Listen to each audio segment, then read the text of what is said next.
वहीं सहारनपुर में सपा सांसद इकरा हसन और एटीएम संतोष बहादुर सिंह के बीच हुए विवाद को लेकर समाजवादी पार्टी के नेताओं ने कमिश्नर कार्यालय के बाहर प्रदर्शन किया और एटीएम के खिलाफ कड़ी कार्रवाई की मांग की है। सपा नेताओं ने कहा कि इकरा हसन एक महिला सांसद है, विदेश में पढ़ी है, वह किसी के साथ गलत व्यवहार नहीं कर सकती हैं। उल्टा एटीएम ने उनके साथ दुर्व्यवहार किया है।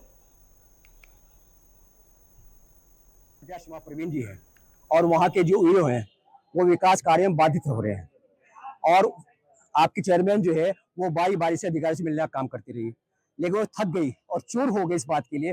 तब उन्हें सांसद महोदय का सहारा पकड़ा और सारा प्रकरण जो है आपका छोटपुर नगर पंचायत का उनसे अवगत कराने का काम किया। उसी बात को लेकर के सांसद महोदय जी ने कहा कि चलिए अधिकारी से बात करते हैं और उसका समस्या का समाधान कराया जाएगा। उस संबंध में एडीएम को 3 बार फोन किया, 3 बार रिसीव नहीं किया है और दफ्तर में भी कहा, उन्हें फोन करके कहा होगा कि जो शिकायत है वो लिख करके दे दीजिए। क्योंकि सांसद महोदय जनप्रतिनिधि महिला है, वो कोई शिकायत नहीं करती हैं। आप जानते हैं उनकी शैली को कि उनकी शैली क्या है, उनकी भाषा क्या है।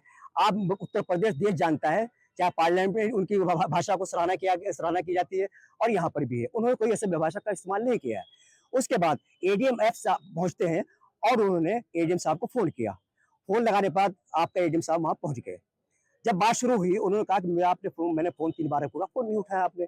इसकी शिकायत मामूली तौर से करने का काम किया और अधिकारी से करते भी हैं। किसी को फोन किया जा रहा नहीं उठा रहा तो उससे बात तो रखी जाएगी ताकि भविष्य में उसकी पुनरावृत्ति ना हो। तो उसके बाद जो है आप उन्होंने नगर पंचायत चुनाव की समस्या को रखा और फिर उसमें बताया गया इस बात के लिए के साथ ये हो रहा है और हम शिकायत करना नहीं है, बल्कि हमारा मकसद ये है कि ईओ और चेयरमैन के बीच जो विवाद है आपस का, उसको आप सुनिए और सुन करके उसका निस्तारण कर दीजिए।